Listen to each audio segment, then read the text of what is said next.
Hello बच्चों, future doctors कैसे हैं आप लोग बेटा। होप आपकी प्रिपरेशन बहुत अच्छे से चल रही होगी।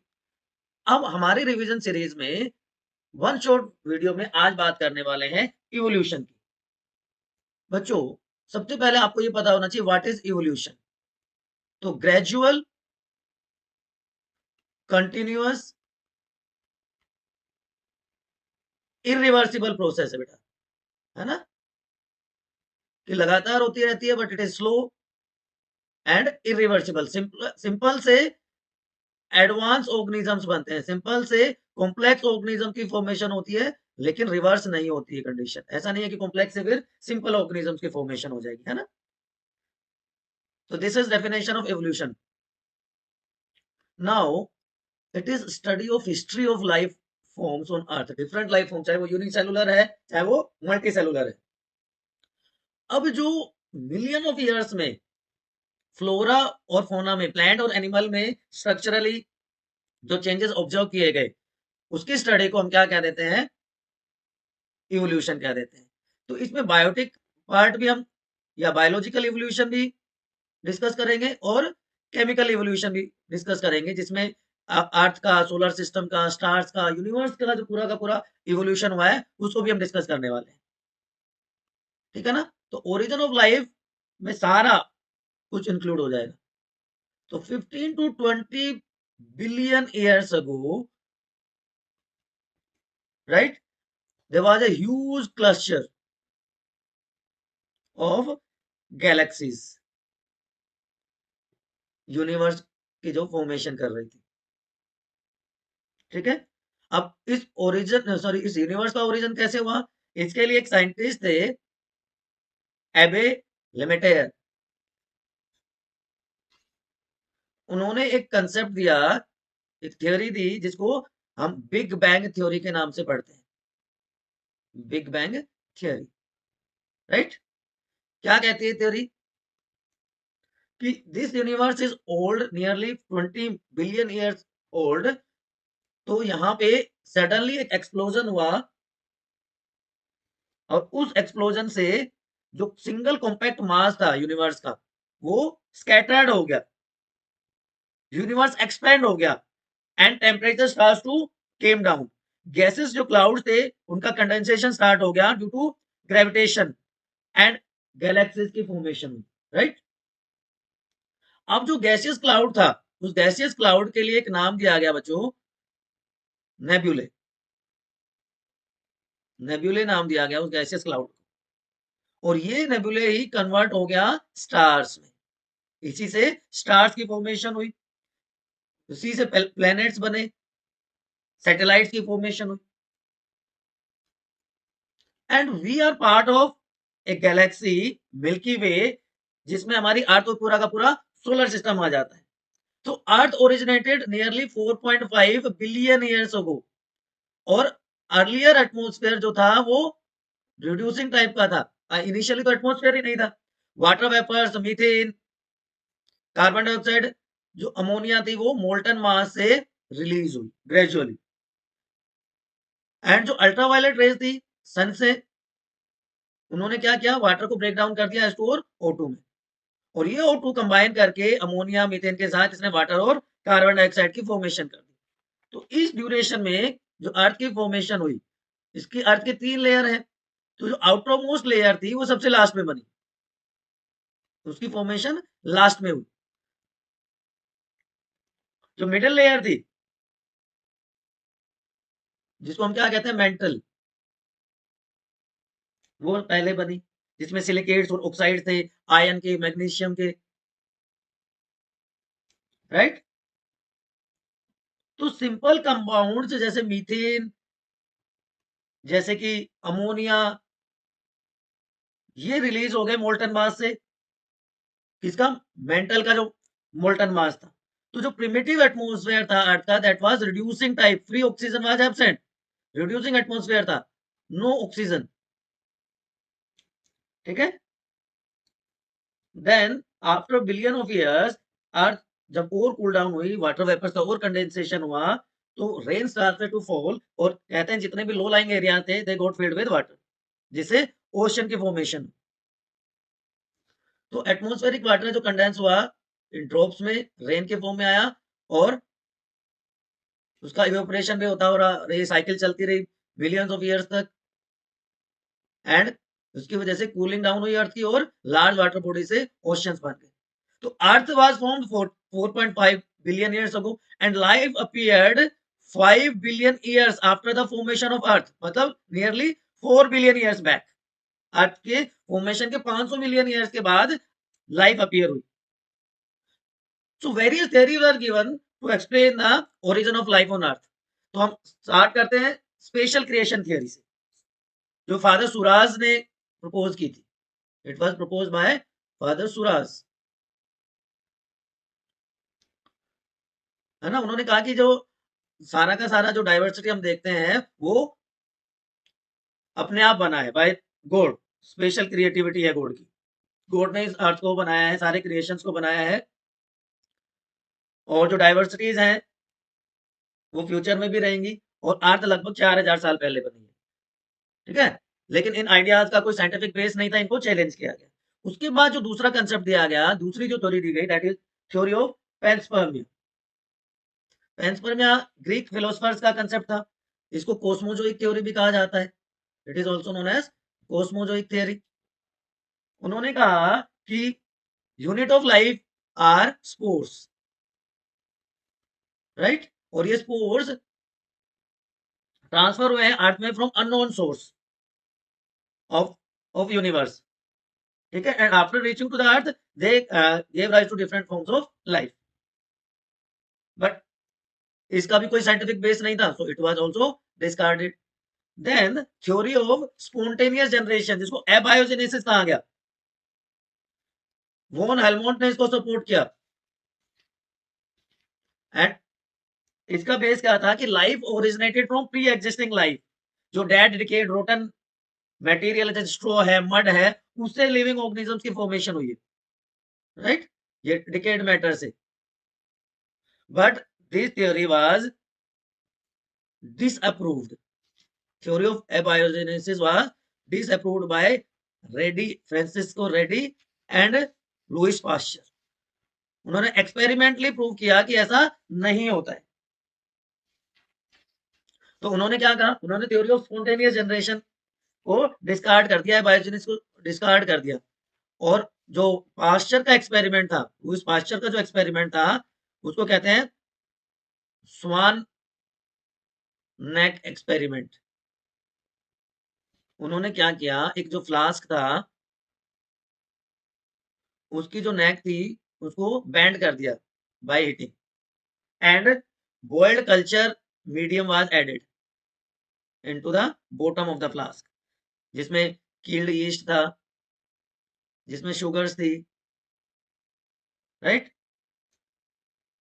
और जब हीटिंग के बाद इस सॉल्यूशन को कूल किया गया, so no microbes were developed,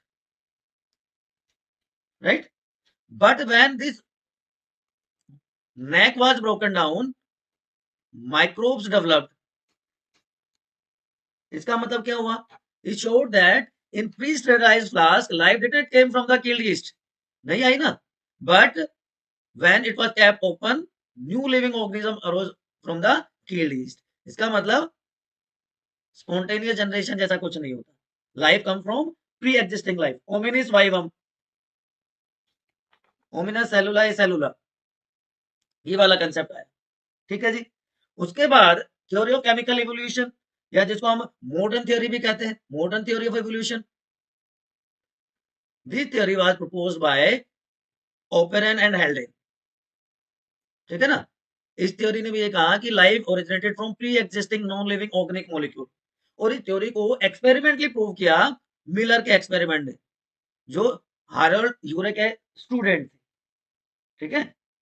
operon ने अपनी बुक में, बुक का नाम भी आप याद रख सकते हैं, ओपेरन ने अपनी book origin of life, the origin of life, the origin of life में इसको डिटेल में एक्सप्लेन किया, the theory of chemical evolution या modern theory of evolution, clear. तो मिलर ने जो एक्सपेरिमेंटल सेटअप किया उसमें देखिए प्रिमिटिव कंडीशन को उन्होंने मेंटेन किया। प्रिमिटिव कंडीशन क्या थी, reducing atmosphere, there was no free oxygen, तो वैक्यूम में इसको परफॉर्म करवाया। हाई टेम्परेचर था प्रिमिटिव अर्थ पे, तो temperature was maintain at 800 degree celsius. Lightning thunderstorm थी, तो उसके लिए स्पार्क प्लग इलेक्ट्रोड्स यूज किए गए, स्पार्क प्लग इलेक्ट्रोड्स यूज कर दिए गए, राइट।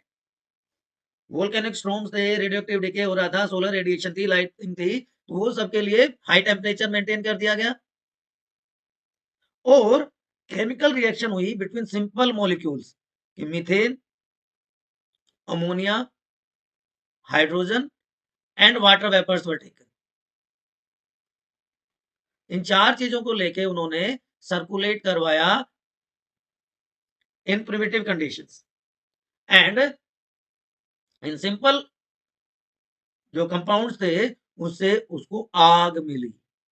आग मतलब अमीनो एसिड्स मिले 3 टाइप के। कौन कौन से अमीनो एसिड्स मिले?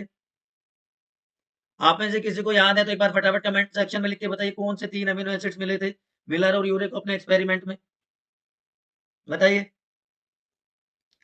एलानिन का पहला A alanine, aspartic acid and glycine, ये 3 अमीनो एसिड उन्होंने ऑब्जर्व किए, ठीक है। और जो मीथेन, अमोनिया और हाइड्रोजन का जो रेशियो था वो भी इंपॉर्टेंट होता है, वो भी आप राइट डाउन कर सकते हैं। रेशियो 2:1:2, इस रेशियो में उन्होंने इन तीनों चीजों को लिया और 3 अमीनो एसिड के सिंथेसिस उनको ऑब्जर्व हुई। तो इसे क्लियर हो गया कि सिंपल ऑर्गेनिक कंपाउंड से कॉम्प्लेक्स ऑर्गेनिक कंपाउंड की फॉर्मेशन होती है। क्लियर बच्चों? और हेल्डे ने इसके लिए टर्म यूज की जो एनसीईआरटी में मेंशन है, hot dilute soup. Hot dilute soup term use की उन्होंने, और prebiotic soup for the mixture of organic compound in oceanic water, ठीक है ना। चलिए, तो ये केमिकली प्रूव हो गया। अब इसके बाद जो first non cellular form of life थी वो लगभग 3 बिलियन ईयर्स अगो पहले अपीयर हुई।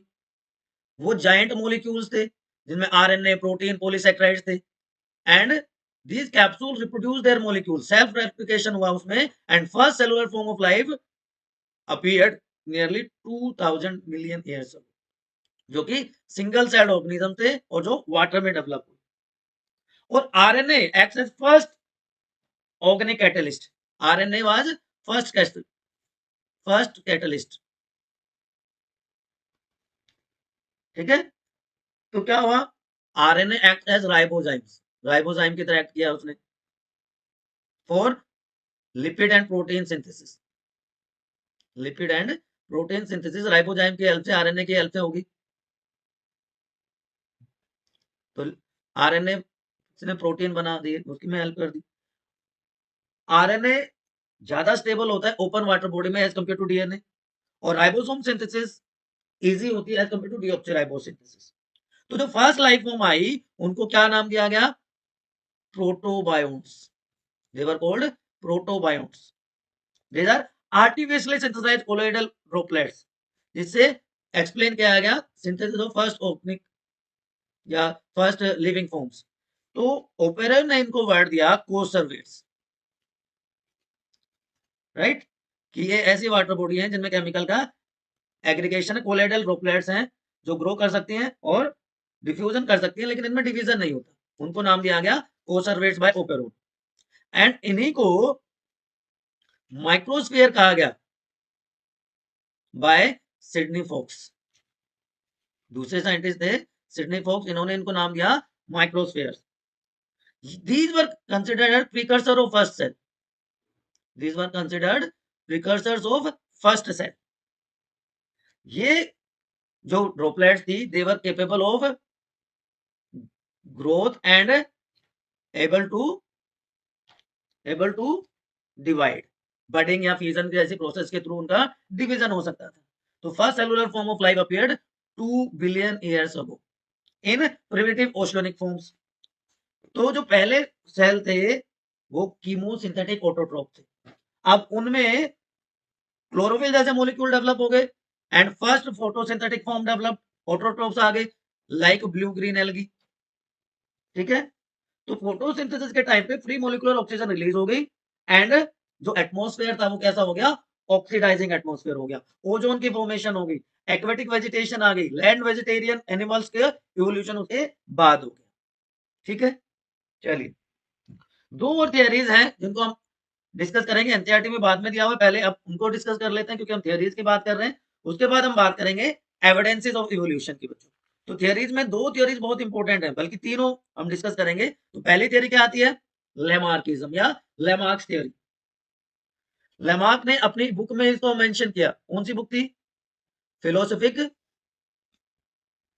फिलोसफिक जूलॉजिक, ये फेमस बुक थी जिसमें लेमार्क ने इसको मेंशन किया। It is also known as theory of use and disuse of organs, use and disuse of organs. ठीक है जी, या theory of inheritance of acquired characters. ये थ्योरी क्या कहती है कि भैया जो ऑर्गन ज्यादा यूज होता है वो ज्यादा डेवलप हो जाता है, जो यूज नहीं होता वो डिसअपियर हो जाता है। दूसरा इसका फीचर क्या है, पोस्टुलेट्स कह सकते हैं आप। दूसरा पोस्टुलेट क्या कहता है इसका, कि इनहेरिटेंस होता है, ट्रांसमिशन होता है एक्वायर्ड कैरेक्टर्स का, इनहेरिटेंस ऑफ एक्वायर्ड कैरेक्टर्स, कि जो कैरेक्टर कोई ऑर्गेनिज्म अपनी लाइफ टाइम में डेवलप करता है वो ट्रांसमिट हो जाते हैं टू द नेक्स्ट जनरेशन। ठीक है, और change in environment directly affect the organism. ठीक है, थर्ड पोस्टुलेट क्या कहता है, change in the environmental condition directly influence the organism, new needs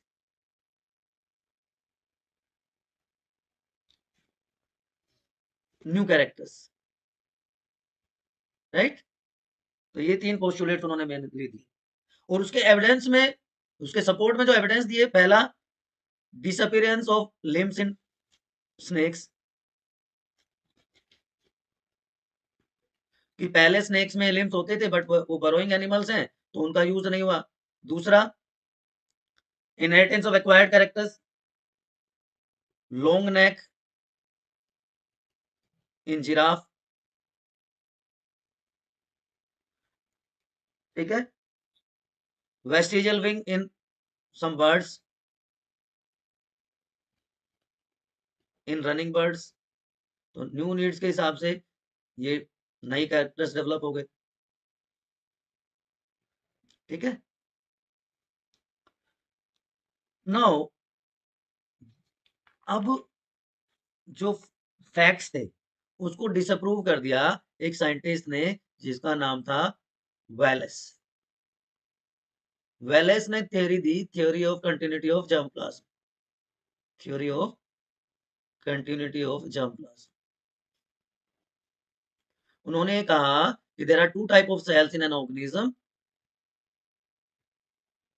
germ cells होती हैं और सोमेटिक सेल्स होती हैं। सोमेटिक सेल्स के जो चेंजेस हैं, सोमेटिक सेल में जो चेंजेस होंगे, they are not transmitted, they are not inherited to next generation, क्योंकि वो सोमेटिक सेल्स के चेंजेस हैं। और इसको, उसके प्रूफ में उन्होंने क्या किया, माइस में, रैट में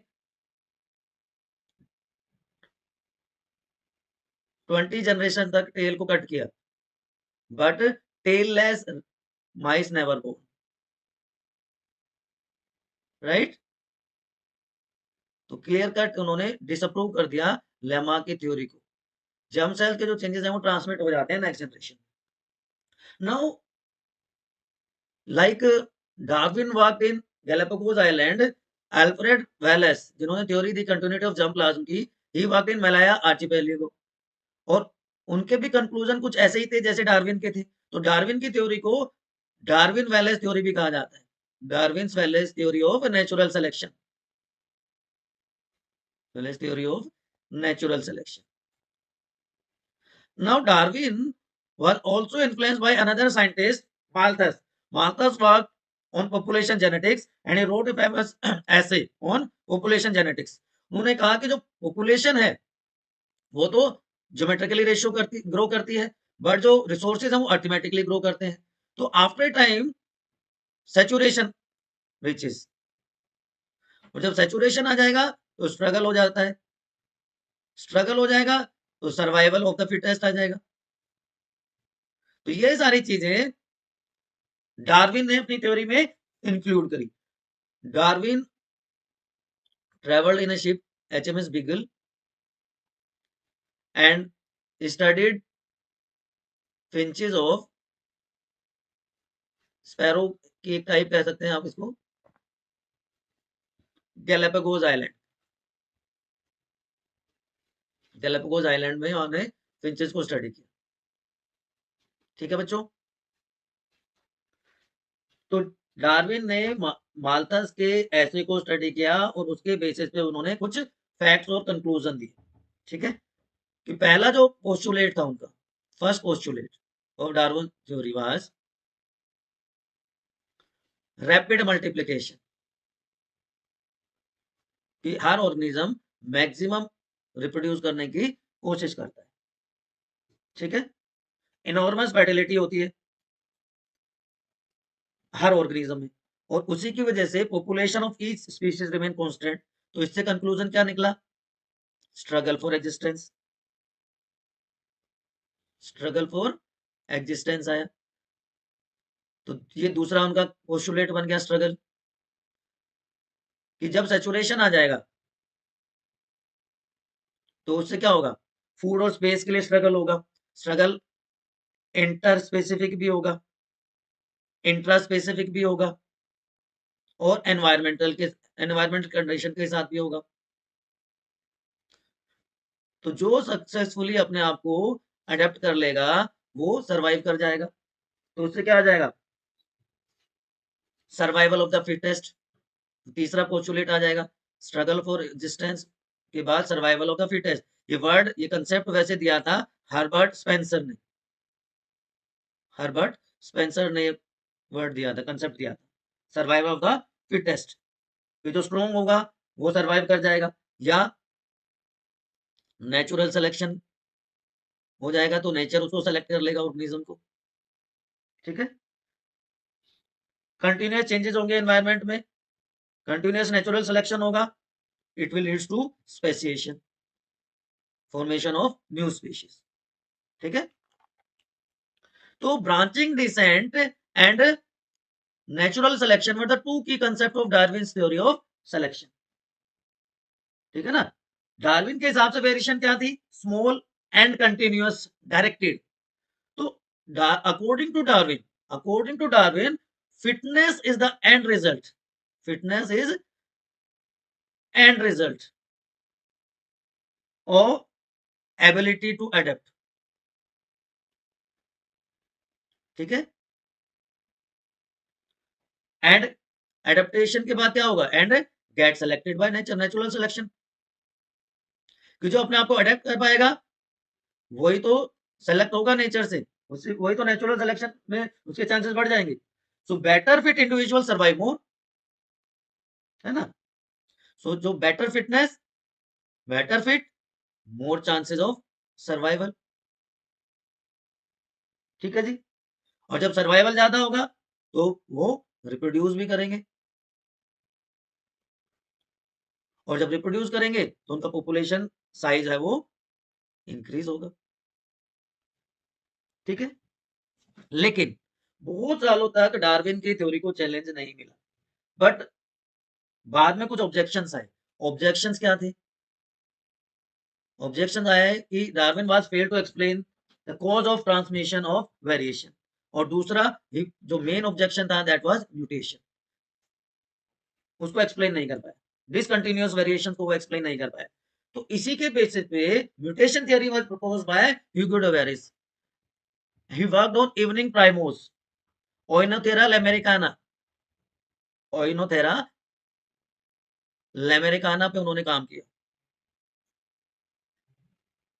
राइट। और उन्होंने कंसेप्ट दिया वहां से म्यूटेशन का। What is mutation? Sudden inheritable changes in characters are called mutation. Sudden होते हैं, हेरिटेबल है,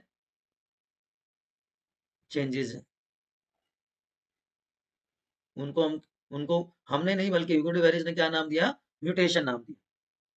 उन्होंने कहा कि evolution is a jerky process, evolution कैसी प्रोसेस है? कंटिन्यूअस नहीं है, it is a jerky process in which mutation acts as raw material. तो म्यूटेशन यहाँ पे किसका काम कर रहा है? इस इवोल्यूशन प्रोसेस में mutation acts as raw material. ठीक है बच्चों, and not the natural selection, जैसा कि डार्विन ने कहा था। ठीक है, तो सिंगल स्टेप लार्ज म्यूटेशंस और सॉल्टेशंस, ये एनसीईआरटी कहती है। इसके फेवर में जो एविडेंसेस मिले वो एनकॉनशिप के थे। तो सिंगल स्टेप लार्ज म्यूटेशन जो कि एनसीईआरटी कहती है, mutation leads to genetic variation, और जिसकी वजह से इवोल्यूशन हुआ। वो इसका एक और एग्जांपल, इसके evidence in support is Ancon sheep, short and curved legged variety होती है। ठीक है, इसके अलावा मॉडर्न सिंथेटिक थ्योरी भी आई जो हक्सले ने प्रपोज की, and according to this theory जो जेनेटिक वेरिएशंस हैं वो इनहेरिटेबल होती हैं। अब वो जेनेटिक वेरिएशंस अलग अलग रीजन से अराइज होती हैं, उनकी भी हम बात करेंगे। अब एविडेंसेस ऑफ इवोल्यूशन की क्या क्या अभी तक एविडेंसेस मिले हैं जो सपोर्ट करते हैं दैट इवोल्यूशन अकर्ड। तो सबसे पहले जो एविडेंसेस की बात करेंगे that is palaeontological evidences. Study of fossils is known as palaeontology. तो ऐसे फॉसिल्स जो सपोर्ट करते हैं, तो जॉर्ज क्यूवियर का नाम आपको याद रखना पड़ेगा, is known as father of modern palaeontology. George Cuvier, father of modern palaeontology. India में बीरबल साहनी का नाम आप याद रखेंगे। ठीक है, इंपॉर्टेंट कंट्रीब्यूशन इन पैलियोंटोलॉजी। तो fossils are remains of hard parts of life forms found in different layers of rocks। तो एक क्रॉस सेक्शन अगर हम लें किसी भी रॉक का, तो वो cross section different strata show करता है, डिफरेंट स्ट्रेटा इस तरह से शो करता है। ठीक है, and each strata has different type of fossils. तो यहाँ पे जो ओल्डेस्ट होगा वो डीपेस्ट होगा, और जो न्यूएस्ट होगा वो अपर मोस्ट स्ट्रेटा में मिलेगा, क्योंकि जो जितना पहले बना, जो पहले इवोल्व हुआ, डेवलप हुआ, वो पहले मरा तो नीचे चला गया। तो by studying the fossils and strata, evolutionary history जो है अर्थ की, उसको तीन मेजर सेगमेंट्स में डिवाइड कर दिया गया, इरा, पीरियड्स एंड इपोक। इसको भी हम डिस्कस करेंगे अलग से, इरा, इपोक, पीरियड एंड इपोक।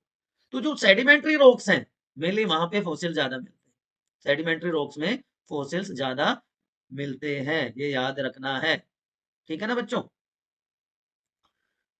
याद रह जाएगा। तो ये fossils in different life forms, इसमें कोई बहुत ज्यादा कुछ समझने का जरूरत नहीं है। Life forms varied over time and life forms are restricted to certain geographical time spans. ये एग्जांपल है डायनासोर्स का इवोल्यूशन का और उसका एक्सटिंक्शन का। ठीक है, ये एनसीईआरटी का है, family tree of dinosaurs and their modern counterpart organism like crocodiles and birds. ठीक है बच्चों, now second type of evidences are embryological evidences. Embryological evidences का कंसेप्ट दिया आंस हैकल ने। आंस हैकल ने कहा कि जो एम्ब्रियोनिक स्टेजेस हैं ऑर्गेनिजम्स की, वो कॉमन होती हैं टू ऑल वर्टिब्रेट्स, और वो एडल्ट्स में एब्सेंट होती है, एडल्ट्स में वो दिखाई नहीं देती। तो ये एम्ब्रियोलॉजिकल कंसेप्ट दिया, बट इसका बहुत सारा सपोर्ट नहीं आया। एम्ब्रियोलॉजिकल एविडेंसेस का अगर एग्जांपल की बात करें, तो आप इसमें एग्जांपल दे सकते हैं एम्ब्रियोलॉजिकल एविडेंसेस में कि in from embryo from frog to mammals, वो लार्वल स्टेज में एक टैडपोल लार्वा लाइक स्ट्रक्चर होती है, उनके एम्ब्रियोनिक डेवलपमेंट में tadpole larva like structure present होती है, जो कि एडल्ट्स में देखने को नहीं मिलती। तो ये एम्ब्रियोलॉजिकल एविडेंस था। ठीक, ये वाला जो मैं बता रहा था, वेस्टिजियल गिल स्लिट्स प्रेजेंट होते हैं behind head, functional only in fish and not found in other adult organisms. Functional वहीं पे रहेगा। वॉन बेयर ने इसको डिसअप्रूव कर दिया। उन्होंने कहा कि एम्ब्रियो कभी भी अपना जो कैरेक्टरिस्टिक्स है पास नहीं करते adult stages of other animals. Recapitulation theory और बायोजेनेटिक लॉ इन्होंने दिया था, बायोजेनेटिक लॉ। वो अलग से है, ओंटोलॉजी रिपीट फाइलोजेनी वाला कंसेप्ट है। कंपैरेटिव एनाटॉमी एंड मॉर्फोलॉजी, ये एविडेंसेस ये आपने पहले प्रीवियस क्लासेस में भी पढ़े हैं, तो आप ज्यादा अच्छे से इसको समझ पाएंगे। तो सबसे पहला जिसमें आ जाता है होमोलोगस ऑर्गन। देखो वर्ड टू वर्ड जाना है, नहीं तो कंफ्यूज हो जाओगे। वर्ड टू वर्ड जाना है। होमोलोगस की सेम स्ट्रक्चर डिफरेंट फंक्शन, ठीक है, होमोलोगस। जैसे four limbs of mammals, well है, चाहे वो बैट है, चीता है, ह्यूमन बींग्स है, उनका जो फोर लिम्स का basic structure as you can see is similar, but they perform different functions. उनमें सब में humerus, radius, ulna, carpal, metacarpal, phalanges हैं, लेकिन वो अलग अलग फंक्शन परफॉर्म करते हैं, है ना। मैन में वो ग्रेस्पिंग का काम करते हैं, वेल में वो स्विमिंग में हेल्प करते हैं, बैट में वो फ्लाइंग में हेल्प करेंगे, चीता में वो रनिंग में हेल्प करेंगे। तो सेम स्ट्रक्चर होते हुए भी डिफरेंट फंक्शन वो परफॉर्म करते हैं, तो it gives concept of divergent evolution, कि they same structure developed along a different direction due to adaptation of different conditions needs. तो होमोलॉजी इंडिकेट्स कॉमन एंसेस्ट्री, कि यहां से एक कॉमन पॉइंट से अलग अलग डायरेक्शन में चलेंगे। तो divergent evolution and common ancestry homology से पता चलती है। प्लांट्स में बात करें तो thorns and tendrils of bougainvillea and cucurbits, they are also homologous. इसका जस्ट अपोजिट कर दो, analogous, different structure same function. वहां पे क्या था, सेम स्ट्रक्चर डिफरेंट फंक्शन, यहाँ पे डिफरेंट स्ट्रक्चर सेम फंक्शन। तो wings of butterfly and bird, eyes of octopus, ये सारे के सारे एग्जांपल यहाँ पे आप देख सकते हैं। एनाटोमिकली सिमिलर नहीं है, anatomically they are different, but they perform similar function, flying में हेल्प करते हैं। तो डिफरेंट स्ट्रक्चर हो गए, सेम फंक्शन हो गया। इसी तरह eye of octopus and mammals, human eye और ऑक्टोपस की आई स्ट्रक्चरली डिफरेंट है, बट फंक्शन एक है सबका। Flipper of penguin and dolphin, ये सारे के सारे जो एग्जांपल है वो एनसीईआरटी के मैं बता रहा हूँ आपको बच्चों, ठीक है ना। Potato and sweet potato analogous में आ जाएगा। तो बहुत सारे एग्जांपल्स आप दे सकते हैं। ये कंपैरिजन है होमोलोगस और एनालोगस ऑर्गन्स का, यहां से आप देख सकते हैं।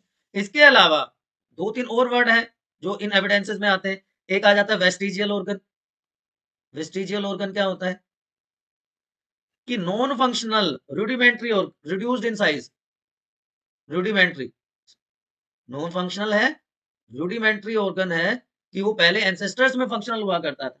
जैसे ह्यूमन बींग्स में अगर एग्जांपल की बात करें तो निक्टिएटिंग मेम्ब्रेन इज वेस्टिजियल नाउ। इसके अलावा वर्मीफॉर्म अपेंडिक्स की अगर हम बात करें, वो भी क्या हो गया हमारा, वेस्टिजियल हो गया है।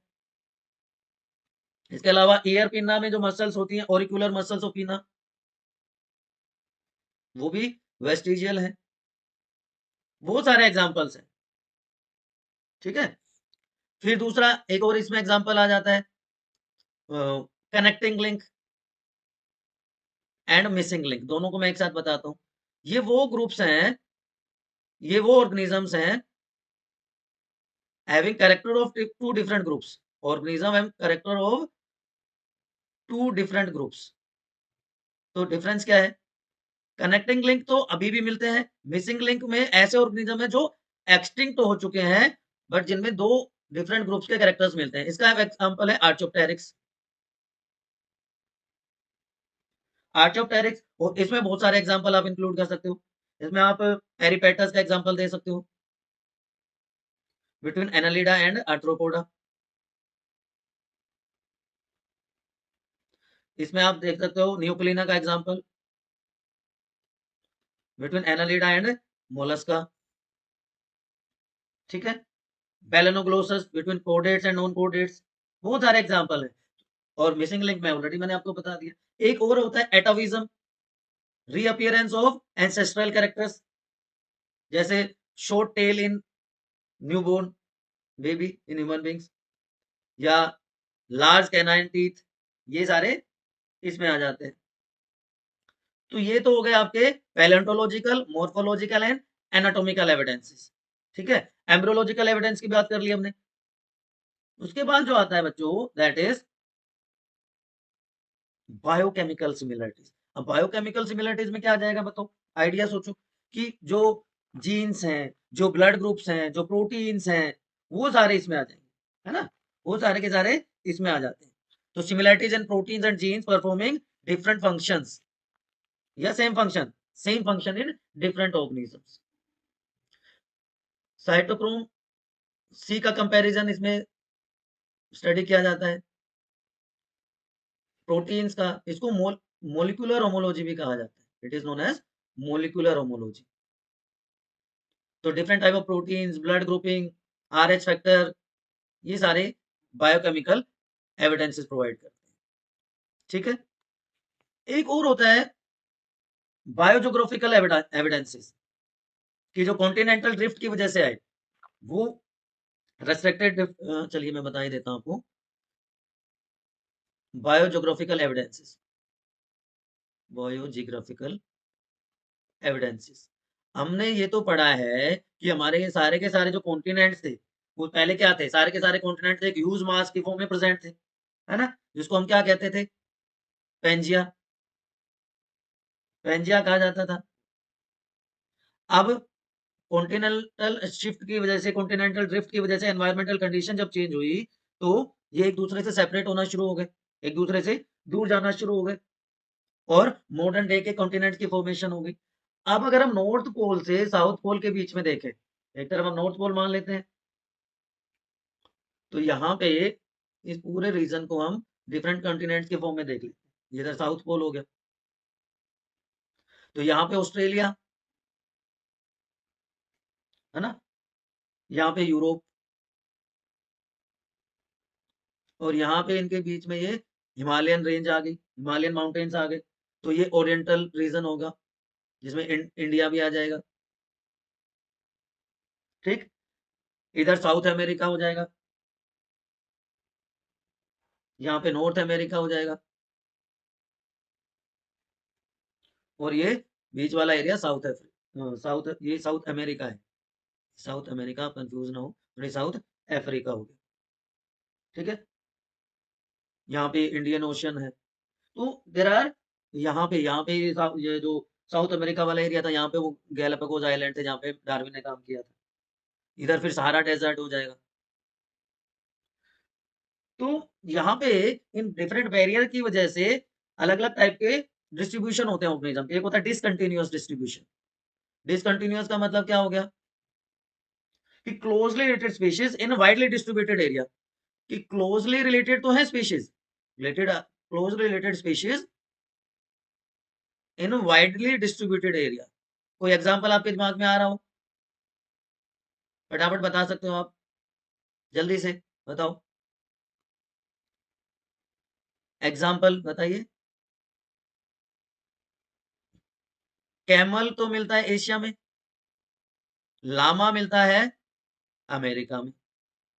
इसी तरह लंग फिशेस का एग्जांपल दे सकते हो। तो एक तो हो गया डिसकंटिन्यूअस, दूसरा वर्ड होता है रिस्ट्रिक्टेड डिस्ट्रीब्यूशन। दोनों में फर्क समझना। रिस्ट्रिक्टेड डिस्ट्रीब्यूशन कि एक तरफ आपके पास एग्जांपल है एग लेइंग मैमल्स का, एकेंडा का, डक बिल्ड प्लेटिपस का, और दूसरा आपके पास एग्जांपल है पाउस्ड मैमल्स का। These are found only in Australian continent, बाकी कहीं भी नहीं मिलते।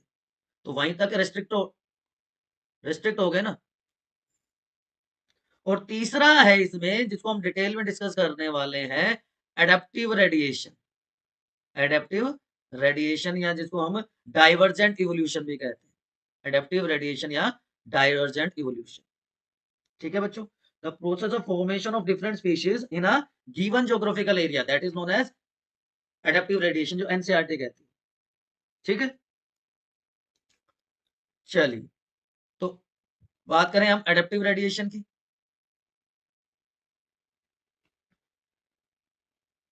ये चलिए इसको भी मैं बाद में बताऊंगा, एडेप्टिव रेडिएशन।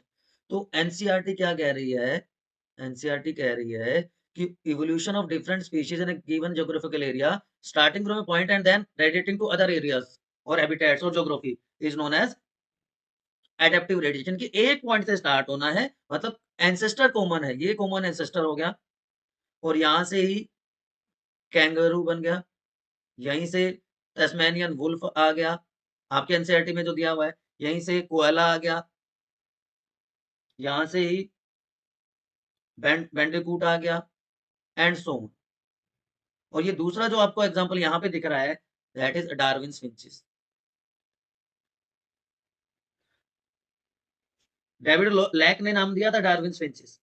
तो ये जो डार्विन्स फिंचेस थी, they were similar to the parent stock जो साउथ अमेरिकन मेन लैंड पे प्रेजेंट होता है। पेरेंट बर्ड जो था सीड ईटिंग बर्ड था, लेकिन बाद में यहाँ से वेजिटेरियन बर्ड,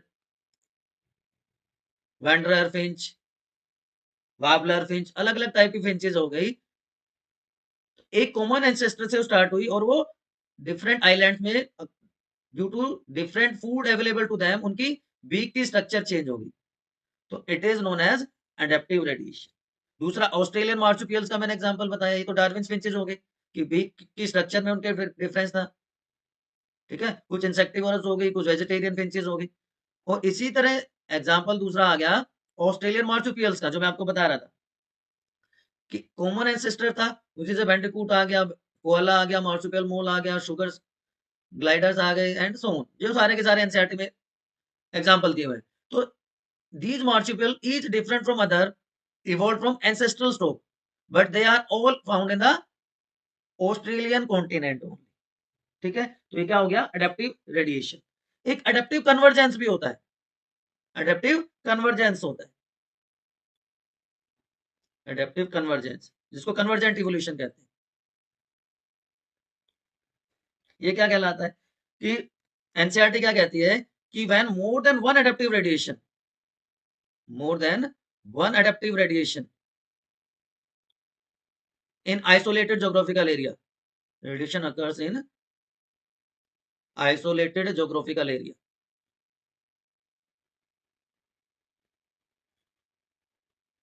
ठीक है जी, representing different habitat sorry, it is known as adaptive convergence या convergent evolution, इसको हम convergent evolution कह देते हैं। इसका example Australian marsupials and placental marsupials. जैसे आप इसको ऐसे बता सकते हो कि मान लो आप ऑस्ट्रेलिया घूमने गए और आप अपने घर पे आके कहो कि भैया एक तरफ हम ऑस्ट्रेलियन मार्सुपियल्स लिख लेते हैं,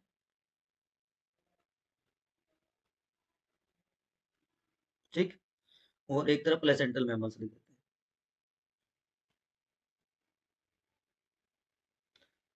इनका सबका कॉमन एंसेस्टर होगा।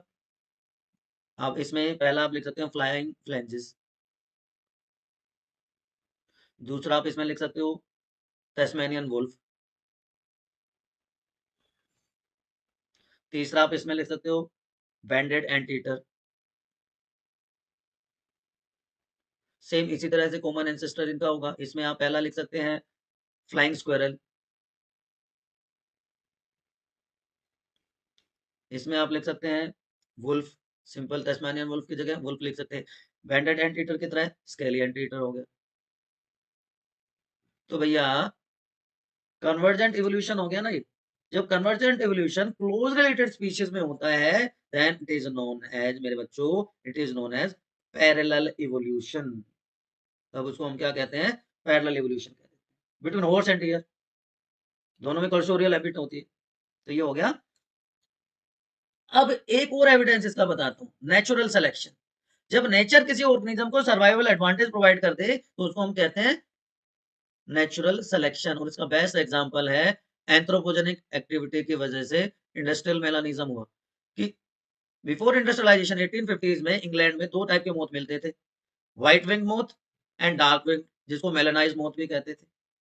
अब बिफोर इंडस्ट्रियलाइजेशन कंडीशन क्या थी, बिफोर इंडस्ट्रियलाइजेशन क्या हुआ कि भैया जो डार्क कलर का स्टेम था उस पे व्हाइट कलर जो मोथ थी वो इजिली विजिबल होती थी और क्रो इसको या प्रेडेटर इसको ईट कर लेते थे। तो यहाँ पे सर्वाइवल एडवांटेज किसको था, डार्क कलर्ड को, मेलेनाइज्ड को। Dark coloured beetles have survival advantage. तो नेचर ने एक तरह से उसको सेलेक्ट कर दिया, नेचुरल सिलेक्शन हो गया। लेकिन आफ्टर इंडस्ट्रियलाइजेशन कंडीशन चेंज हो गई। इंडस्ट्रियलाइजेशन के बाद क्या हो गया, जो स्टेम था वो डार्क कलर का हो गया,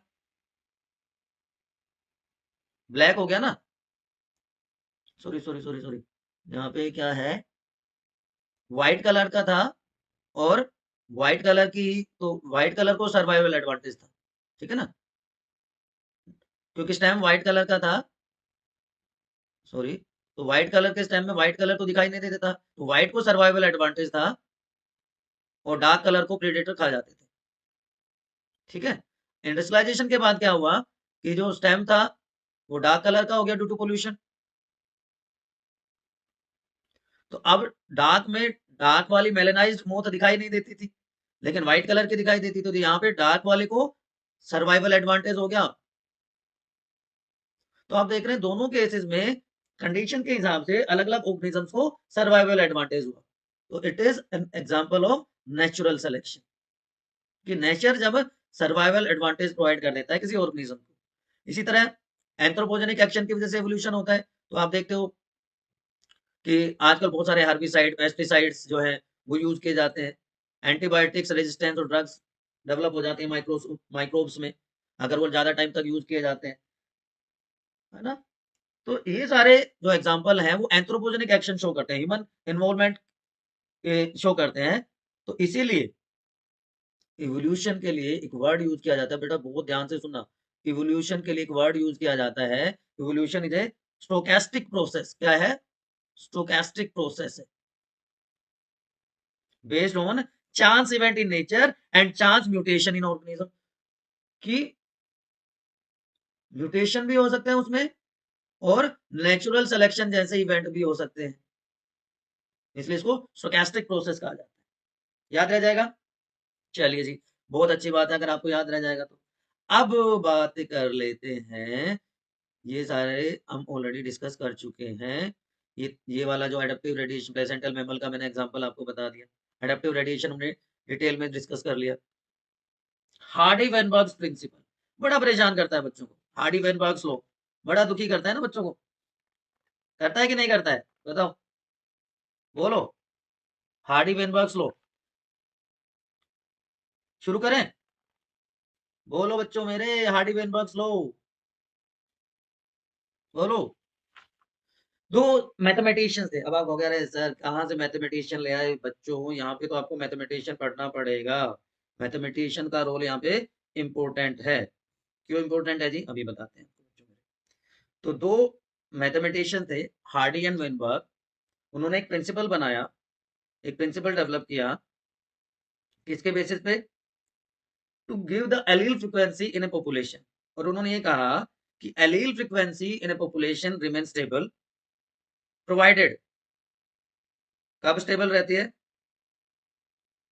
generation after generation, gene pool भी कांस्टेंट रहता है, और इस कंडीशन को उन्होंने नाम दिया जेनेटिक इक्विलिब्रियम, ठीक है ना बच्चों, क्या नाम दिया उन्होंने, जेनेटिक इक्विलिब्रियम का। मैथमेटिकल है, थोड़ा सा आपको परेशान होना पड़ सकता है, कि उन्होंने क्या कहा कि sum total of all the frequency is one, ठीक है। चलिए मैं इसको और अलग तरीके से बताता हूँ, एक मिनट रुकिए, मैं इसको आपको दूसरे तरीके से बताता हूँ, बड़ा सिंप्लीफाइड। मान लो एक डिप्लॉइड ऑर्गेनिज्म है, क्या है, एक डिप्लॉइड ऑर्गेनिज्म है, उसमें दो अलील है, allele A and A, capital A and small A, ठीक है, और उनकी जो एलील फ्रीक्वेंसीज हैं वो क्या है, पी एंड क्यू है। तो frequency of dominant Aleel A is P square, frequency of recessive is q square, and frequency of heterozygous is 2pq. So according to Hardy-Weinberg's law, p square plus 2pq plus q square is equal to 1. p plus q square का binomial expansion. Change of frequency of allele, देखो सुनो, change of allele frequency in a population, change of allele frequency in population causes या disturb genetic equilibrium, वो genetic equilibrium को disturb करता है। ठीक है, याद रहेगा। और उसकी वजह से फिर इवोल्यूशन हो सकता है। देखो बड़ा सिंपल सा एग्जांपल लेके मैं आपको समझाऊंगा and you will enjoy it. उसके बाद आप कहोगे सर इतना आसान था, हमें पता नहीं। एक एग्जांपल लेते हैं। हमारे पास ये है, हमारे पास ये हेटेरोजाइगस है, ये होमोजाइगस रिसेसिव। ठीक है, ये इनके जीनोटाइप्स है हमारे पास। ठीक है जी। नंबर ऑफ फ्लाइज हम देख लेते हैं। नंबर ऑफ फ्लाइज इसके हैं 320, ये है 160 और ये है 20। टोटल कितने हैं हमारे 500। क्लियर है। आप जीनोटाइप की फ्रीक्वेंसीज कैसे निकालोगे? जीनोटाइप है हमारा ये, जीनोटाइप की फ्रीक्वेंसी कैसे आएगी? जीनोटाइप फ्रीक्वेंसी कैसे निकालोगे बताओ? कैसे निकलती है कि नंबर अपॉन टोटल। तो 320 इसका है होमोजाइगस डोमिनेंट का, टोटल कितना है 500, तो ये आएगा अप्रोक्सीमेटली 0.64। अब इसकी निकालो, इसकी कितनी आएगी 160 अपॉन 500, तो इसका हाफ हो गया। और इसकी निकालो अब 20 अपॉन 500, तो ये आ जाएगी 0.04। ये जीनोटाइप फ्रीक्वेंसीज आ गई। अब देखो ये तो नंबर ऑफ फ्लाइज था, मतलब नंबर ऑफ जीन्स था। तो अलील कितना होगा? नंबर ऑफ अलील, एक जीन की दो एलिलिक फॉर्म्स होती हैं, तो number of alleles in gene pool कितना हो गया? ये 500 था तो ये कितना हो गया 1000 हो गया ना। यस और यस। तो अब देखो जो हमारा डी है, डी किस किस में है? डी यहाँ पे भी है, डी यहाँ पे भी है। तो 320 प्लस 160, नहीं सॉरी सॉरी सॉरी, 1000 में से निकालना है ना, तो ये 640 हो गया। ये कितना हो गया? यहाँ पे कितना है number of allele frequency? D कितना हो गया? डी में सिर्फ इतना था 320, अब यहाँ पे डी कितना है 160 और दूसरा डी कितना है 20।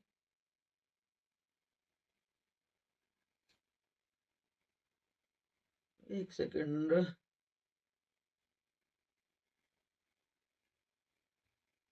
हाँ डबल हो जाएगा ना, 160 प्लस 160, यस। और ये कितना हो जाएगा 20 प्लस 20, डबल हो गया नंबर ऑफ एलील। अब अलील फ्रीक्वेंसी कैसे निकालेंगे? जीनोटाइप फ्रीक्वेंसी निकाली थी, अलील फ्रीक्वेंसी कैसे निकालेंगे हम? अब देखिए डी कहाँ है, डी यहाँ पे भी है और डी यहाँ पे भी है और यहाँ पे भी डी है, तो ये 640 प्लस 160, इधर से भी डी आया 800 हो गया, 800 अपॉन 1000, तो कितना आया ये 0.08। आप इसकी निकाल लो दूसरे की, ये कितना है 160 प्लस 20 प्लस 20 40, तो 160 प्लस 40 कितना हो गया 200 अपॉन 1000, तो 0.2D हो गया ये। बात समझ में आ गई। तो डोमिनेंट की एलील फ्रीक्वेंसी 0.8 और रिसेसिव की 0.2D आ गई। समझ में आई बात? अब देखो frequency of dominant allele, frequency of dominant allele कितनी है बेटा? Frequency of dominant allele is equal to, बताओ, डी जो था हमारा 80%, 0.8 थी, वो क्या था हमारा P. Frequency of recessive allele small D 20%, जो कि हमारा क्या था क्यू था। अब according to Hardy Weinberg's law frequency तीनों की कितनी होनी चाहिए? Frequency of all genotypes must be 100% होनी चाहिए। या कि हम कह सकते हैं P square plus 2PQ plus Q square कितना होना चाहिए 100% होना चाहिए या 1 होना चाहिए।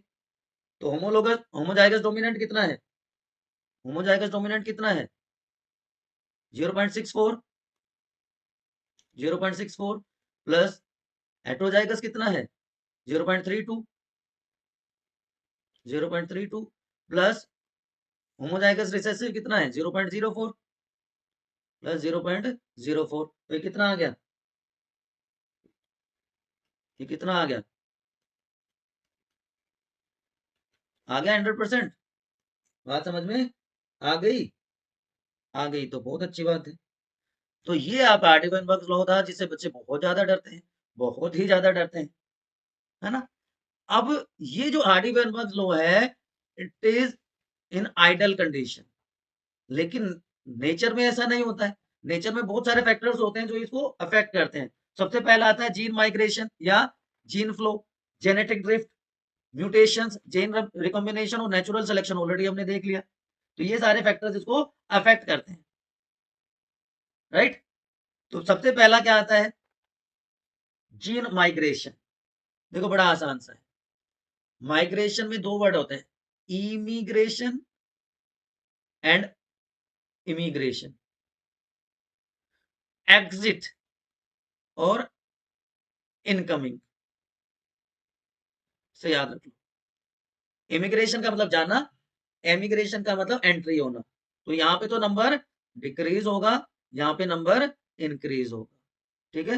When migration of section of population to another place और population occurs, gene frequency change हो जाएंगी, और जीन फ्रीक्वेंसी जब चेंज होगी तो दोनों तरफ होंगी, पेरेंटल पॉपुलेशन में भी और न्यू पॉपुलेशन में भी चेंज होंगी, ठीक है? तो gene flow is the movement of individuals और गैमेट्स बिटवीन पॉपुलेशन, ठीक है? दूसरा क्या है? Genetic drift. ड्रिफ्ट चांस की वजह से जो है, random change in allele frequency by chance, natural calamity की वजह से या नेचुरल फिनोमिनन की वजह से, अगर पॉपुलेशन साइज स्मॉल है तो वो ड्रास्टिक इंपैक्ट दिखाई देता है। Sometime the change in allele frequency so different than in new sample of population they becomes a different species. तो जो ओरिजिनल ड्रिफ्टेड पॉपुलेशन जो गई नई जगह पे, उसको हम क्या कह देते हैं? That is known as founder, and this effect is known as founder effect. कैसे होता है देखो, फाउंडर इफेक्ट बताता हूँ। फाउंडर इफेक्ट को आप कैसे समझोगे? बड़ा आसान सा बनाते हैं आपके लिए। ये एक पॉपुलेशन है, ठीक है?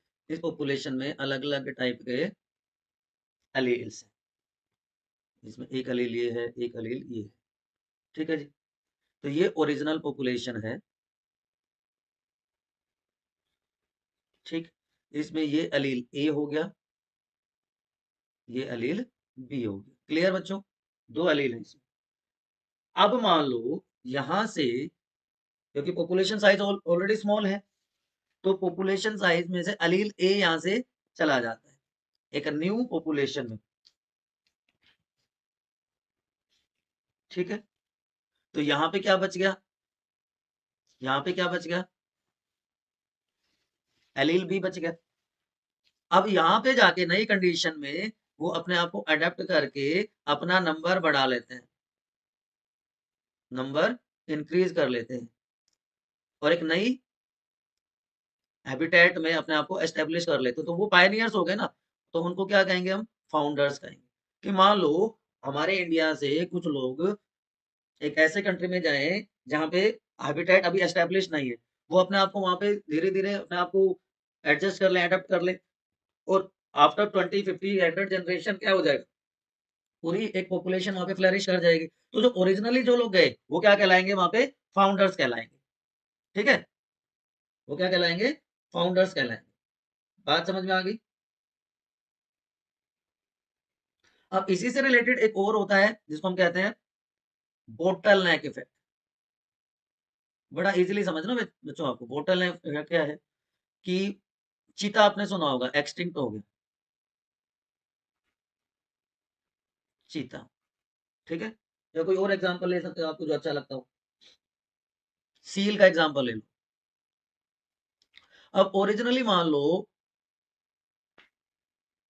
5 लाख सील्स थी, तो सफिशिएंट नंबर था, तो लोगों ने ध्यान नहीं दिया, उसकी पोचिंग स्टार्ट हो गई, उसकी किलिंग स्टार्ट हो गई लार्ज स्केल पे, तो उसकी वजह से उसका नंबर ड्रास्टिकली रिड्यूस हो गया। और अब जब ध्यान दिया गया तो सिर्फ कितनी बची?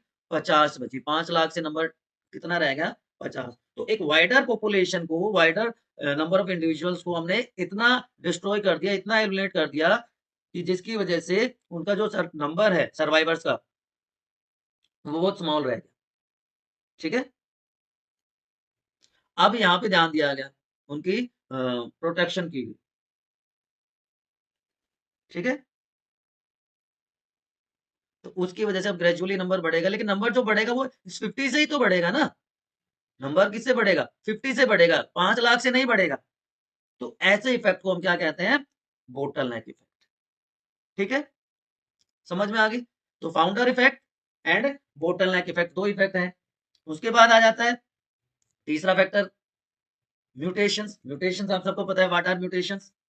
Sudden change in genetic constitution of a organism.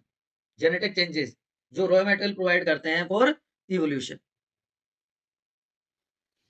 है ना। तो जो माइक्रोबियल एक्सपेरिमेंट हैं वो शो करते हैं कि जो प्री एग्जिस्टिंग होते हैं, जो सर्वाइवल एडवांटेज देते हैं म्यूटेशंस, वो सेलेक्ट कर देते हैं, जिससे कि नया फिनोटाइप बन जाता है। और जब ये प्रोसेस कंटिन्यूली रिपीट होगी तो आफ्टर फ्यू जनरेशन नई स्पीशीज की फॉर्मेशन हो जाती है। The process of new species formation, process of new species formation is known as speciation. तो म्यूटेशन भी इंपॉर्टेंट कंट्रीब्यूशन करते हैं। उसके बाद चौथा फैक्टर जो अफेक्ट करता है, दैट इज जेनेटिक रिकॉम्बिनेशन। ये ऑलरेडी हम, सॉरी, अगला हम ऑलरेडी डिस्कस कर चुके हैं। तो जेनेटिक रिकॉम्बिनेशन या सिंपली आप क्या कह सकते हैं? रिकॉम्बिनेशन। ये कि नेचुरल सिलेक्शन तो क्या है?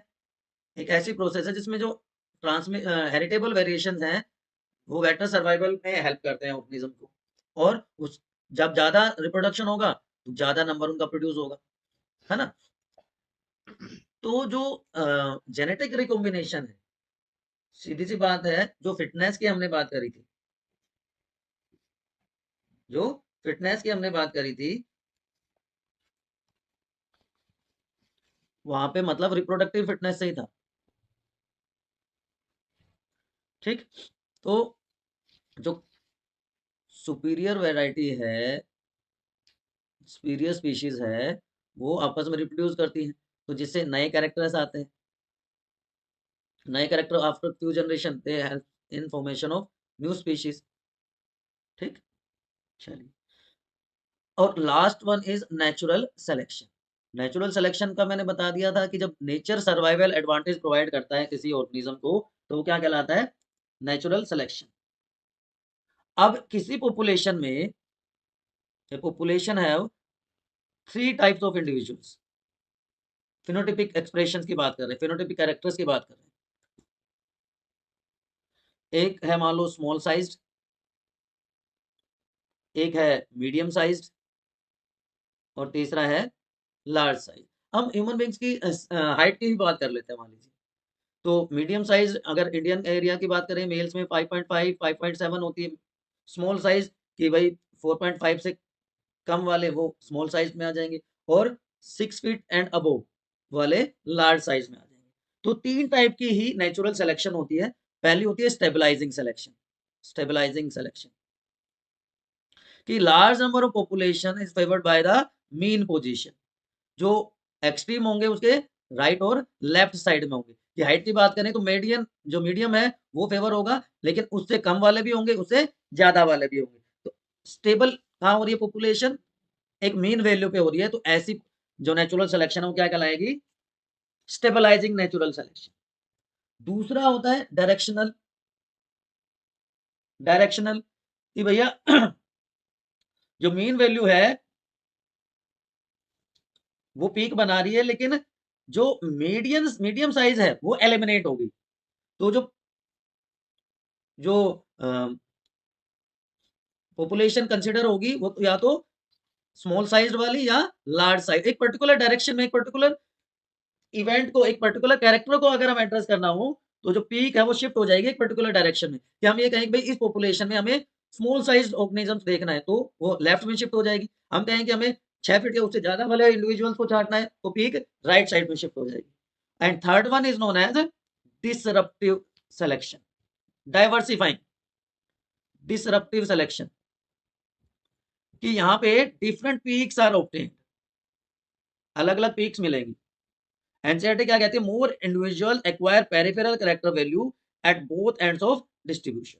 आप इसको समराइज करेंगे यहाँ पे इस तरह से stabilising, more individuals acquire mean character, directional, more individual acquire value other than the mean character, जो स्पेशल केस होगा, and disruptive, more individual acquire peripheral character value, इधर और इधर, ठीक है, at end of the distribution का। तो ये 3 टाइप का नेचुरल सिलेक्शन होता है। अब थोड़ा सा अगर हम इवोल्यूशन की बात करें, तो इवोल्यूशन क्या कहता है कि भैया ऑल इनवर्टिब्रेट फाइला, वो 500 मिलियन ईयर्स अगो अपीयर हुए। फर्स्ट जोलेस फिश थी, वो 350 मिलियन ईयर्स अगो आई। सिलियंथ, जिनको लोब फिन्स कहते हैं, वो आई, जो वो डिस्कवर हुई थी 1938 में साउथ अफ्रीका में। फिश लाइक रेप्टाइल्स, इक्तियोफिश जैसे कौन कब आए fish like reptiles? 200 million years अगो। मास एक्सटिंक्शन हुआ डायनासोर्स का, ये टाइमलाइन आपको ध्यान रखनी है। वो हुआ 65 मिलियन ईयर्स अगो। कॉजेज, कुछ लोग कहते हैं कि भाई क्लाइमेटिक चेंजेस थे, ग्लोबल वार्मिंग की वजह से हो गया।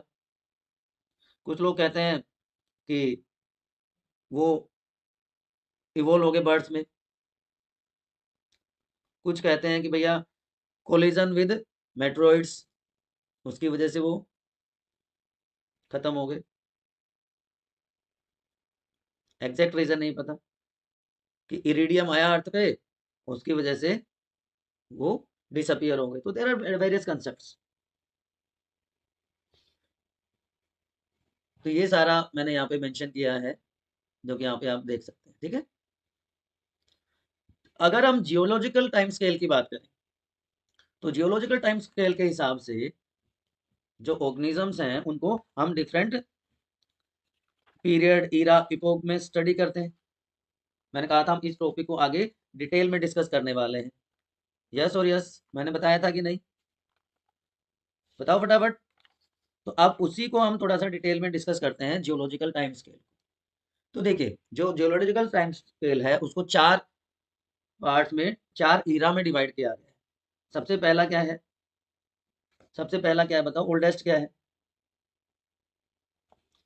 ये एजोइक, आर्चियोजोइक, प्रोटेरोजोइक, इनके कोई पीरियड्स नहीं है, इनके कोई पीरियड्स नहीं, ठीक है। अब हम बात करेंगे पैलियोजोइक, मीसोजोइक और सीनोजोइक ईरा। मेनली ये 3 ईरा में डिस्कस करने। तो सबसे पहले हम बात करते हैं पैलियोजोइक ईरा। एक सेकंड, पैलियोजोइक ईरा, यहाँ से स्टार्ट कर। पैलियोजोइक ईरा, बहुत कुछ ज्यादा नहीं करना, इसमें 6 पीरियड्स हैं, 6 पीरियड्स।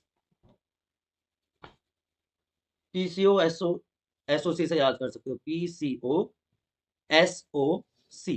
पहले पी से आ गया परमियन, कार्बोनिफेरस, ओ से ऑर्डोविशियन, सॉरी पीसीडी आएगा ये, पीसीडी क्योंकि डेवोनियन आता है इसमें, डेवोनियन, सिलोरियन,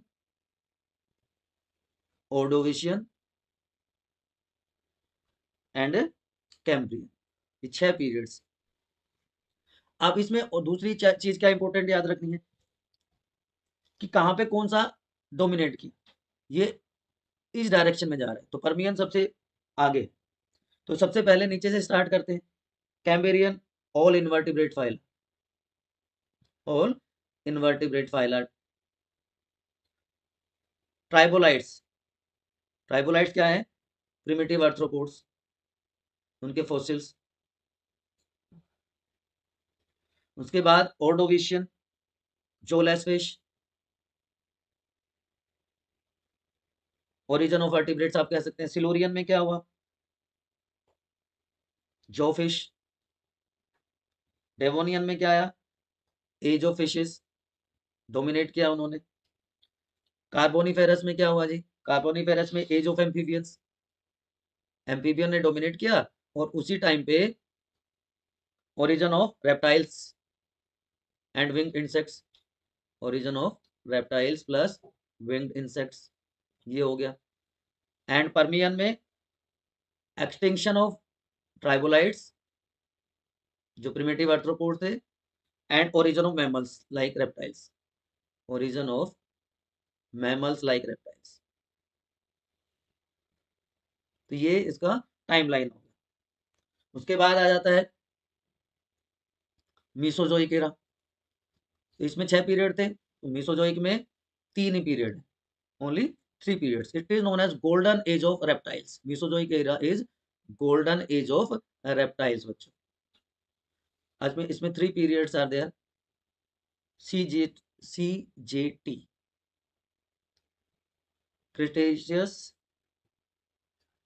क्रिटेशियस, उसके बाद जुरासिक एंड ट्रायसिक। जुरासिक से तो बहुत सारे बच्चों को याद आ गया होगा, जुरासिक पीरियड, ठीक है। ट्रायसिक में origin of mammals and dinosaurs, origin of mammals and dinosaurs. Jurassic में डायनासोर्स ने डोमिनेट किया, डोमिनेट कौन थे यहाँ पे, डायनासोर्स, ठीक है। और यहाँ पे टूथ बर्ड ओरिजिनेट किए, टूथ बर्ड्स ओरिजिनेट।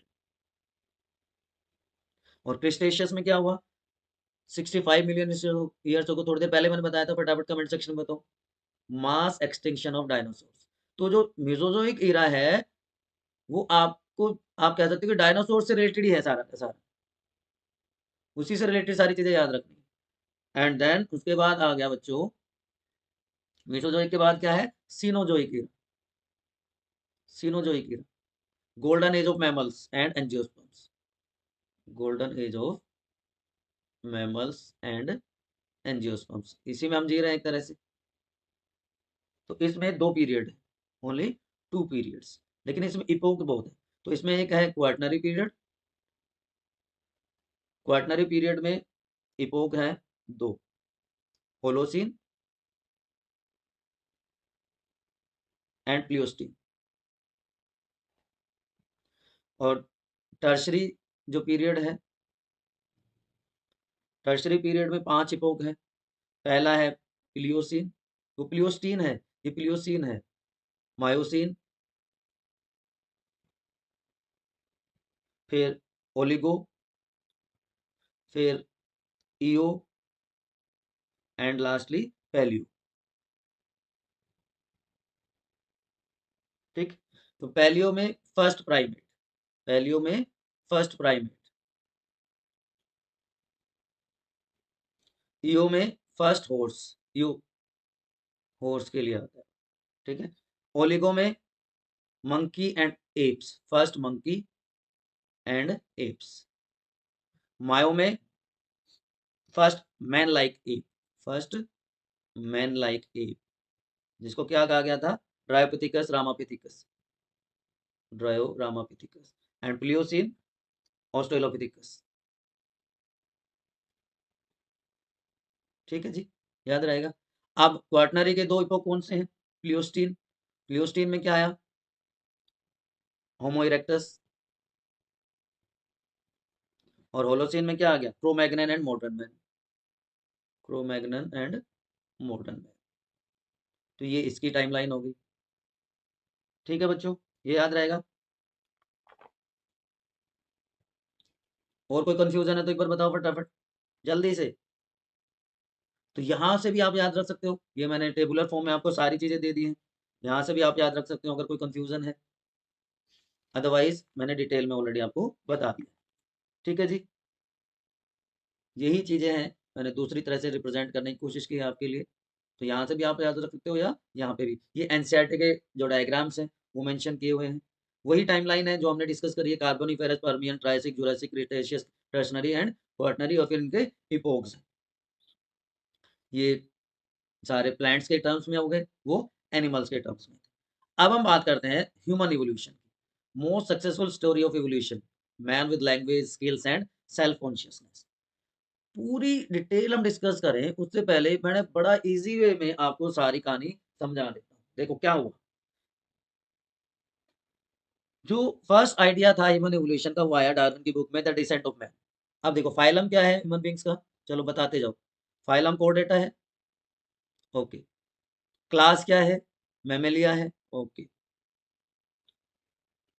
ऑर्डर क्या है?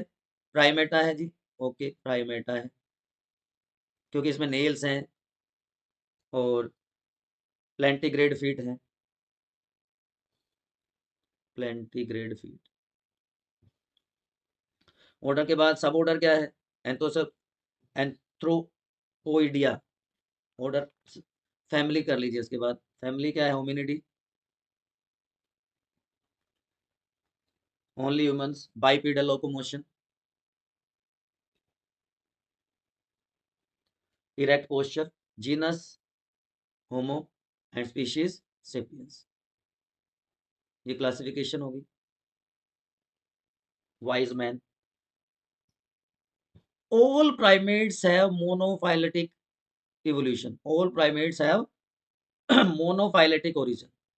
मोनोफाइलेटिक का मतलब एक ही जगह से, कैसे हुआ है? चलो आपको बड़ा इंटरेस्टिंगली बताते हैं, जो चीज आपको सबसे मुश्किल लगती है वो सबसे आसानी से याद हो जाएगी। देखो, एक सिंगल एंसेस्टर है, और सिंगल एंसेस्टर, मोनोफाइलेटिक एवोल्यूशन की हम बात कर रहे हैं, एंसेस्टर है, ठीक है जी। उससे क्या डेवलप हुए? टेरेस्ट्रियल श्रू, टेरेस्ट्रियल श्रू, लाइक SHREW, ठीक है। उसके बाद ट्री श्रूज आ गए, एर्बोरियल, ये एर्बोरियल हो गए, ठीक है जी। उसके बाद प्रोसिमियंस आ गए। प्रोसिमियंस क्या होते हैं? Anybody an idea? Primitive primates, primitive primates के लिए क्या वर्ड यूज किया गया है? प्रोसिमियंस, ठीक है। अब यहां से फिर डिवीजन हुआ,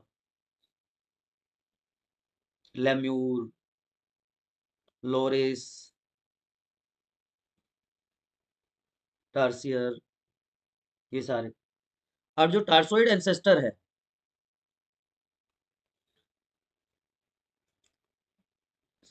टार्सोइड एंसेस्टर, उससे ये बन गए सारे, है ना। अब ये टार्सोइड एंसेस्टर, ये कॉमन एंसेस्टर है दो का, new world monkeys and old world monkeys, new world and old world monkeys. Common ancestor of old world monkeys, app and human, ठीक है जी, मान लिया आपकी बात। अब यहाँ पे फिर ब्रांचिंग होगी, यहाँ से फिर ब्रांचिंग होगी। एक तरफ ओल्ड वर्ल्ड मंकीज चले गए, दूसरे से दूसरी तरफ क्या आ गया? ड्रायोपिथिकस। ड्रायोपिथिकस क्या है? It is common ancestor of app and man, common ancestor of app and man. Dryopithecus से फिर एक तरफ रामापिथिकस और एक तरफ एप्स, एप्स में गिबन, गोरिल्ला, चिंपैंजीज, ये सारे आ गए, ओरेंगटून एंड सोन। अब जो ये रामापिथिकस है, इसने क्या किया? इससे ही तो सारा काम हुआ है, रामापिथिकस। अब देखिए, मंकीज दो थे, old world and new world monkeys, new world monkeys and old world monkeys. ये अमेरिका में डेवलप हुए, जिनके 36 टीथ होते थे, प्री एंसाइल टेल थी। ओल्ड वर्ल्ड मंकीज ये एशिया और अफ्रीका में डेवलप हुए, जिनके 32 टीथ थे, ठीक। अब जो रामापिथिकस था, चलो मैं ड्रायोपिथिकस से ही शुरू करता हूँ। ड्रायोपिथिकस जो कॉमन एंसेस्टर था, उसका इवोल्यूशन हुआ 15 मिलियन ईयर्स अगो, ये ड्रायोपिथिकस बना। ड्रायोपिथिकस से रामापिथिकस, जिस जहां तक हम पहुंच गए थे, 10 मिलियन ईयर्स अगो। अब यहां के बाद ऑस्ट्रेलोपिथिकस अफ्रीकनस, या ऑस्ट्रेलोपिथिकस आप लिख सकते हैं, that is 3 to 5 million years. इससे फिर होमिनिडी स्टॉक स्टार्ट हो गया, होमो हेबिलिस, जो कि टूल मेकर थे, ये अपीयर हुए nearly 2 million years ago. Homo habilis gave rise to Homo erectus, जिसको जावा एप मैन कहा गया या जावा मैन कहा गया, वो आए लगभग 1.5 मिलियन ईयर्स अगो, 1.5 मिलियन ईयर्स अगो। उसके बाद टूल मेकर के जावा एप मैन के बाद कौन आया? क्रोमैग्नन। और इसी से एक ब्रांच चली गई नियंडरथल मैन, जो कि 40,000 टू 1 लाख ईयर्स अगो। और क्रोमैग्नन जो थे, ये आपको समझ में नहीं आ रहा होगा, क्रोमैग्नन, ठीक है, दे अपीयर 34,000 ईयर्स अगो, ठीक है। और उसके बाद मॉडर्न मैन इंक्लूडिंग ह्यूमंस, होमो सेपियंस। तो ये पूरा उसका इवोल्यूशनरी हिस्ट्री हो गया, टाइमलाइन हो गया ह्यूमन इवोल्यूशन। इसमें कोई कंफ्यूजन है तो एक बार बताओ मुझे। अब ये पूरा का पूरा मैंने देखा आपको कितना सिस्टमेटिक वे में ड्रायोपिथिकस से लेके होमो सेपियंस तक का पूरा मैंने टेबुलर फॉर्म में, ड्रायोपिथिकस कब आए, रामापिथिकस कब आए, ऑस्ट्रेलोपिथिकस कब अपीयर हुए, उनके मेन फीचर्स क्या थे, सारा का सारा आप स्क्रीनशॉट लेके शॉर्ट नोट्स बना लो, कहीं कुछ जाने की जरूरत नहीं है। क्रेनियल कैपेसिटी कितनी थी, स्पेशल फीचर क्या थे, है ना, मीट खाना होमो इरेक्टस से स्टार्ट हुआ, ठीक है जी। और उसके बाद हाइट्स को यूज करके अपनी प्रोटेक्शन करना स्टार्ट कर दिया। ये सारी चीजें इसमें दी हुई, and this is a comparison of skull of adult modern human being, baby chimpanzees and adult chimpanzee, ये आपका दिया हुआ है एनसीईआरटी में, ठीक है। तो आप इसको भी एक बार देख लीजिएगा।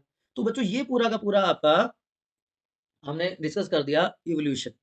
फिर भी अगर आपको कोई कंफ्यूजन लगता है, कोई डाउट है, तो आप कमेंट सेक्शन में आ जाओ, ठीक है, कमेंट सेक्शन में अपना डाउट पूछ लो। पूरे सेशन की पीडीएफ आप डाउनलोड कर पाएंगे। और अगर चीजें समझ में आ गई हैं तो एक लाइक कर दीजिए। Don't forget to subscribe and share.